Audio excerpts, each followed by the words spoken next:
And I can't deny the fact that you like me. Right now, you like me. So, what actually is a foreigner bar? Glad you asked.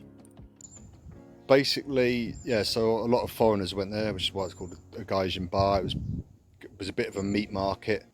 A lot of Japanese women went there, young and not so young, who were interested in Gaijin males. And they were called, or they are called, that type of Japanese woman called a Gaijin killer. They're basically out to pick up a Gaijin guy and take him to a love hotel for, half an hour or an hour, however long, and vice versa, Gaijin men looking for some action, as it were. Had one lady of the night who just basically worked out of there. She sat there quite quietly, sipping whatever at a table. There was only 2 tables. Somehow she was always sat in the same place, even though it's dead busy.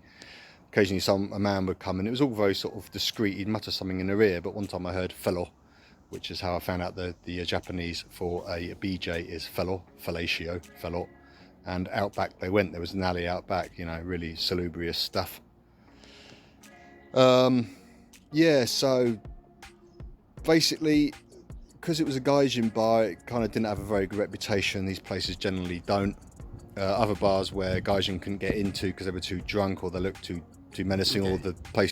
All right, so what he's explaining is a phenomenon in this country that's called a foreigner bar, and he used the word Gaijin a lot. It just means foreigner, right? And for a lot of people that come to the country and they never really master the language, that becomes their social circle, right? And so you get people who are specifically tailoring their social lives to the men that come into that bar, because they understand that as long as they don't speak the local language, their social circle is revolving around bars like this. And I show you this video to stress to you guys, if you're learning a language, take the time to learn the language, because the Gaijin bar, the foreigner bar, is the entry point. And if you stay stuck in that entry point, you don't get a chance to really experience how much more the country has to offer. So when I talk on videos about learn the culture, learn the language, this is the stopgap, right? The foreigner bar is the stopgap. That's the place where 90% of foreigners that are looking to have a good time are going to bottleneck. If you want to get past that part of it, you got to learn the language, learn the culture, and most importantly, after you do those 2 things, you need to network.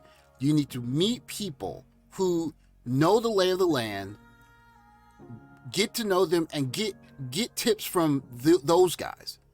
And I'll dare say, if you look at maybe Brazil Yesh and you look at Austin Hollerman, 9 times out of 10, 99 times out of 100, they're surrounded by people who are either local or very familiar with what they are, so that they have established networks.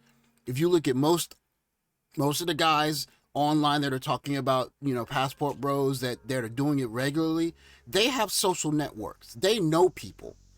And people, and guess what happens when those guys go down there? They don't even go to those foreigner bars. They'll walk right around them.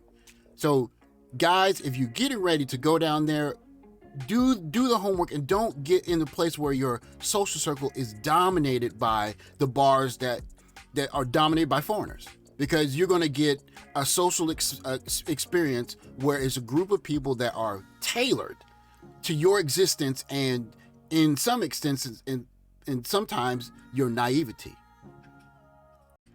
Okay, so if you find yourself in a place where you're surrounded by these really beautiful women and they're wanting to do all this nice stuff for you, especially if you're in a place where you're not speaking their language, you need to be on your P's and Q's.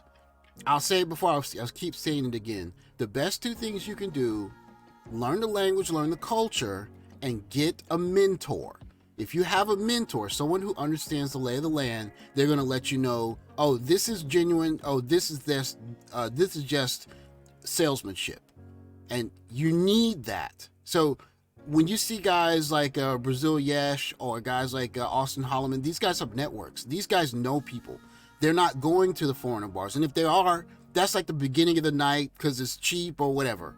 And then, they're going to places where either locals go or people that they have, relationships with, hey, no. That's not the place to go. The place to go is here. If you want to, really experience the country and get the most out of your stay, the foreigner bars has got to be like an introduction. It can't be the bottleneck. Get some contacts, get to know some people, and when you go to a place like this, you'll understand. Oh, this is X is going on here, so make sure you should pay about this amount. You should, these people do X and Y and Z. If you really want X, I'll show you where you can find X. If you really want Y, I'll show you where you can find Y. You really need that, so do not skip that step, gentlemen. You need to find a mentor in the country that you're going to, and you need to get information from those people, because they will probably save you a lot of money, but quite possibly they could save your life. Okay, so I want to end this video by referencing an article from Quora, and it says, "Is it true that Thailand is extremely unsafe and dangerous for tourists?" And I like to read articles like this because it shows how important it is to have a mentor, okay? So he said, "God, what a crock of rubbish I've read here. I've lived here for 16 years, and the only issues I've had is with foreigners who are rude, drunk, and there for a good time," right? Thais have more respect to my little finger. So he's saying, basically, a lot of foreigners come with, oh, you know what? I'm not gonna spoil it. The problem is most people who come to Thailand have no idea of the culture. Ignorance and arrogance are not good combinations in any country, let alone Thailand. I want to say that sentence again because it's so important. Ignorance and arrogance are not a good combination in any country, let alone Thailand. If you're going to go to a country and you're going to be arrogant, I'm American, I got money, you're going to do stupid stuff like throwing money outside of your window, or throwing it so people jump on the street and pick it up, or if you're going to flex in front of someone who's clearly with another guy, that's stuff that's going to get you in trouble. But if you have a little bit of modesty and a good lay of the land, and you're willing to listen to people who know more than you, you'll be fine. But don't be arrogant, and don't come to a country with it says ignorance, right? Thinking that you're going to meet someone at a foreigner bar and fall in love with them on the first night. You would not do that in a strip club in America, would you? So I'm not saying it's the equivalent. What I'm saying is you got to know where you are. So extremely unsafe. If you go looking for problems, you can find it. Try the capital areas of the city of well, since sure single okay. So he's basically saying, and this is the most important sentence, is that don't be ignorant, don't be arrogant. If you do those two things, you have a mentor, and I cannot stress this enough. It is such a show of respect to learn the language, even if it's rudimentary language. It is a show of respect. And you go there, you're not showing your behind and trying to be the big dog and show people up. You should be just fine. Get a couple of mentors, do a little bit of homework, and don't have your nose wide open.